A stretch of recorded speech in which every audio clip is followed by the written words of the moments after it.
আমরা বাধ্য হইয়া জালিমের কাছে বায়াত করতে হবে। আর হাসরের ময়দানে আমরা আপনার বিরুদ্ধে বক্তব্য পেশ করতে পারবো এই মর্মে যে আমরা হুসাইন আলাইহিস সালামকে শত শত চিঠির মাধ্যমে আহ্বান জানানোর পরেও তিনি আমাদেরকে ইসলামের পথে রাখার জন্য আমাদের অঞ্চলে তিনি আসেননি, বাধ্য হয়ে আমরা জালিমের কাছে বায়াত করতে হলো। এইভাবে তারা অসংখ্য চিঠি লিখলো ইমাম হুসাইন রাদিয়াল্লাহু তাআলা আনহুর কাছে। এদিকে হযরত ইমাম হুসাইন তার পরিবার পরিজন নিয়ে মদিনা শরীফ ছেড়ে মক্কা শরীফ চলে গেলেন। মক্কা শরীফে যাওয়ার পর তিনি সিদ্ধান্ত নিলেন ইরাকে চলে যাবেন।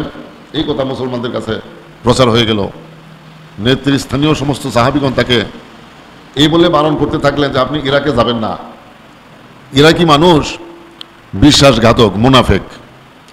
আপনি জানেন এই লোকেরা আপনার বাবার সঙ্গে আপনার ভাইয়ের সঙ্গে কেমন আচরণ করলো, এই কথাগুলো আপনার অজানা নয়।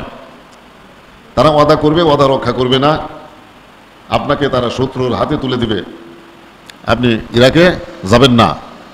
এইভাবে তাকে অনেক অনুরোধ করার পরেও তিনি কারো কথা মানলেন না। তিনি বললেন যে ইরাকি লোকেরা আমাকে আহ্বান করেছে, তাদের অঞ্চলে যেতেই হবে আমার, আমি সেখানে চলে যাব। তবে যাওয়ার আগে ইরাকের পরিস্থিতি কি এটা বুঝবার জন্য তিনি তার ভাই ইমাম মুসলিম বিন আকিল রাদিয়াল্লাহু তাআলা আনহুকে প্রেরণ করলেন যে ভাই তুমি যাও, সেখানে যায় দেখো পরিস্থিতি কি। আল্লাহুম্মা সাল্লি আলা মাওলানা মুহাম্মদ ওয়া আলা মাওলানা মুহাম্মদ। আল্লাহুম্মা সাল্লি আলা মাওলানা মুহাম্মদ ওয়া আলা।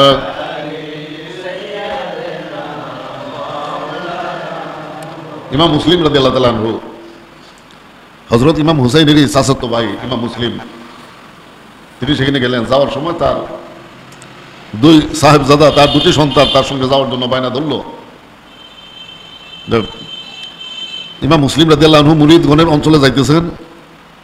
এখন সাহেবজাদারা বললেন যে আমরাও আপনার সঙ্গে যাব। একজনের নাম মুহাম্মদ, আরেকজনের নাম ইব্রাহিম, ছোট ছোট বাচ্চা, তারা দুইজনও বাবার সঙ্গে গেলেন।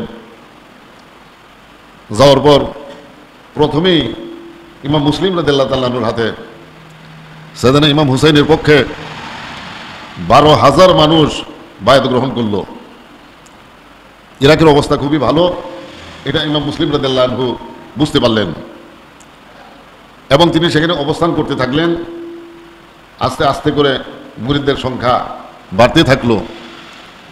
এদিকে তিনি হযরত ইমাম হুসাইন আলাইহিস সালামের কাছে চিঠি লিখলেন যে ভাই আপনি খুব তাড়াতাড়ি চলে আসুন, ইরাকের অবস্থা খুবই ভালো, আমাদের জন্য অনুকূল অবস্থা, হাজার হাজার মানুষ এই পর্যন্ত আপনার নামের উপর আমার নিকটে বায়াত গ্রহণ করেছে, কাজে আপনি আর দেরি না করে সোজা চলে আসুন।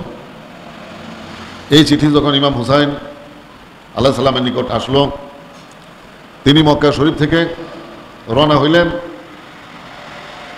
ইবনে ওমর রাদিয়াল্লাহু আনহু বললেন যে আপনি ইরাকে যাবেন না, আপনি আমাদের এখানে থেকে যান। তারপরে মুহাম্মদ ইবনে হানফিয়া রাদিয়াল্লাহু আনহু তিনি হযরত ইমাম হুসাইন আলাইহিস সালামকে বললেন যে আপনার জন্য যে অঞ্চলে আপনি যেতেছেন সেই এলাকা আপনার জন্য নিরাপদ নয়, এবং কোনো শুধু সেই অঞ্চল নয়, আপনি কোনো শহরেই থাকতে পারবেন না। আপনি যদি ইচ্ছা করেন শহরে থাকার জন্য তাহলে আমাদের এখানে মক্কা শরীফ থেকে যান। মক্কা শরীফ যদি আপনার কাছে ভালো না লাগে ঠিক আছে, আপনি মদিনা শরীফ চলে যান যদি আপনি শহরেই থাকতে চান। এটা মুহাম্মদ ইবনে হানফিয়ার বক্তব্য। আমি মনে করি আপনি মরুভূমির কোথাও গ্রাম অঞ্চলে চলে যাবেন, সেখান থেকে আপনি কিতাব সুন্নতের তালিম মানুষকে দিতে থাকবেন। আস্তে আস্তে করে পরিবেশ আপনার অনুকূলে আসবে, তখন আপনার ইচ্ছা যেখানে ইচ্ছা সেখানে আপনি থাকতে পারেন। এই কথা বলার পর ইবনে ওমর রাদিয়াল্লাহু তাআলা আনহু বললেন যে আপনি ইরাকে কোনো অবস্থাতেই যাবেন না, ইরাকি মানুষ গাদ্দার, এরা প্রতিশ্রুতি ভঙ্গকারী মানুষ। তিনি বললেন যে আপনি যদি আমাদের এখানে এই মক্কা শরীফ থাকতে না চান তাহলে আপনি ইয়ামানে চলে যান।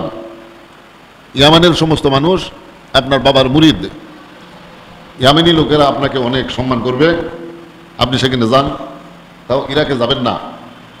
তিনি উত্তর দিলেন যে দেখো, ইরাক থেকে কুফা থেকে অনেক পত্র আমার নিকটে এসেছে যাওয়ার জন্য, আর ইয়ামানি লোকগণ আমাকে দাওয়াত দেয় নাই তাদের অঞ্চলে যাওয়ার জন্যে। আমি উপযাজক হইয়া